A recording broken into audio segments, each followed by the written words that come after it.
પોરબંદર નજીકના સિંગડા ગામે આવેલા પૌરાણિક સિંગડેશ્વર મહાદેવ મંદિરે શ્રાવણ માસના સોમવારે ભક્તોની ભારે ભીડ જોવા મળી હતી। ત્યારે મહાદેવના વિશેષ શૃંગાર અને દર્શન માટે મોટી સંખ્યામાં શ્રદ્ધાળુઓ ઉમટી પડ્યા હતા। આ મંદિર સાથે મહાભારત કાળ અને ભગવાન શ્રી કૃષ્ણ સાથે જોડાયેલી પૌરાણિક માન્યતાઓ પણ પ્રચલિત છે।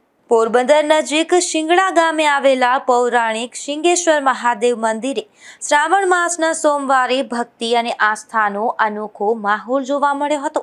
શાસ્ત્રોક્ત માન્યતા અનુસાર શિંગડા ગામનું મૂળ નામ વિશ્રામ દ્વારિકા હોવાનું કહેવાય છે।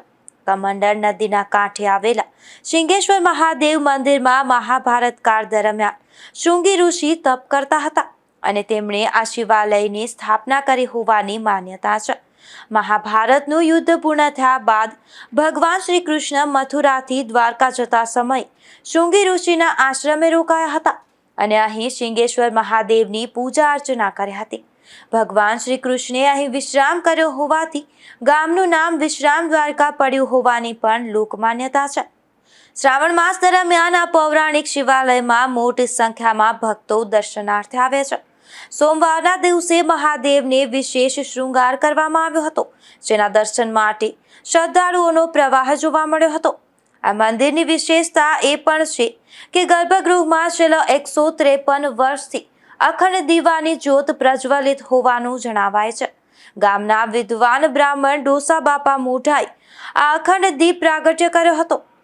તેઓ જ્યોતિષ વિદ્યાના જાણકાર હતા અને પોરબંદરના મહારાણાએ તેમને રાજ જ્યોતિષીનો ઇલકાબ આપ્યો હોવાનું જણાવાય છે।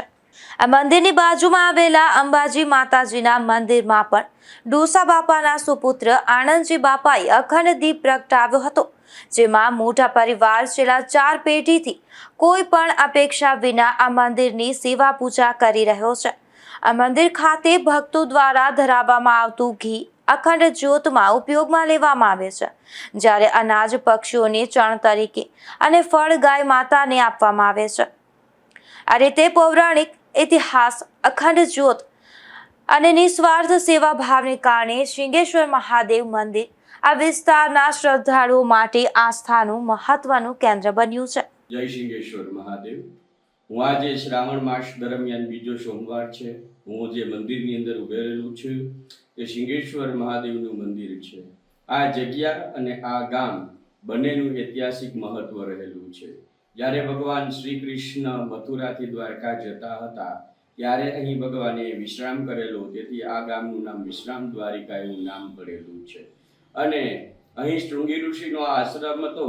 દશરથ રાજાને પુત્ર કામેષ્ટી યજ્ઞ કરાવી અને ભગવાનના જન્મ થયેલો, પછી ભગવાન શૃંગી ઋષિને અહીં શ્રી કૃષ્ણ અવતારમાં દર્શન આપવા આવેલા હતા અને આ શૃંગી ઋષિ દ્વારા સ્થાપેલી શિવલિંગ છે। આ ઋષિનું રામાયણની અંદર ઇતિહાસ મળે છે। તે દરમિયાન કમંડલ નદીની કાંઠે શૃંગી ઋષિનો આશ્રમ હતો। તો અહીં નદી જે વહે છે તે કમંડ નદી, અત્યારે તળપદા શબ્દમાં નહીં તે સાચું નામ છે કમંડલ નદી એવું છે। તો અહીં ભગવાન શિંગેશ્વર મહાદેવની મોઢા પરિવાર દ્વારા અમારા પરિવાર જે અમારા પૂર્વજો થયેલા છે તેના દ્વારા અહીં પૂજા કરવામાં આવે છે। અહીં અંબાજી અને શિંગેશ્વર મહાદેવનું મંદિર છે। અહીં શિંગેશ્વર મહાદેવ અને અંબાજીના બંનેના ઘીના શુદ્ધ ઘીના દીવા ચાલુ છે। અહીં ડોસા બાપા દ્વારા ગામમાંથી 1 કિલો ઘી એકત્રિત કરી અને અખંડ જ્યોત ચાલુ કરેલી છે, જે અત્યારે હજી પણ ચાલુ છે। અને અત્યારે ડોસા બાપાના પરિવારની હું 4થી પેઢી છું, હજી એ જ્યોત ચાલુ છે। અને ડોસા બાપાના પુત્ર આનંદજી બાપા તેમણે અંબાજીની જ્યોત છે એ પણ ચાલુ કરેલી હતી। એ જ્યોતની પણ 3 પેઢી વહી ગઈ છે, એ પણ વર્ષો ત્યાં દીપ મહારાજ દીપ છે એ ચાલુ છે। અત્યારે બંને મંદિરના દીવાઓ અખંડ ઘીના શુદ્ધ ઘીથી પ્રજ્વલિત છે। ગામની અંદર એનો પ્રકાશ પડે છે। આજુબાજુના ગામના વિસ્તારના લોકો અહીં દર્શનાર્થે આવે છે અને તેમની શ્રદ્ધા માટે અહીં ભગવાનને શુદ્ધ ઘી અર્પણ કરે છે। અને અહીં અન્ન છે ધરવામાં આવે છે। તે અન્નનો સદુપયોગ કરી બાજુમાં એક કબૂતર માટે ચબૂતરો બનાવેલો છે, તેમાં તેમની ચણ નખાય છે। અહીં જે ફળ ફૂલ ધરાય છે તે ગાયને અપાય છે એ રીતે એનો સદુપયોગ કરવામાં આવે છે. લોકોનો શ્રદ્ધા છે, વિશ્વાસ છે, એ શ્રદ્ધા વિશ્વાસ ભક્તિ અહીં ચડાવી છે અને એનો સદુપયોગ કરવામાં આવે છે. અહીં અમારો પરિવાર છે એ નિસ્વાર્થ કોઈ પણ જાતનો પગાર અને પૈસા લીધા વગર અહીં પૂજા કરે છે અને આ ગામની અંદર અને આજુબાજુના વિસ્તારની અંદર મહાદેવની કૃપા રહે એવા ભાવથી પૂજા કરવામાં આવે છે. જય શિંગેશ્વર મહાદેવ.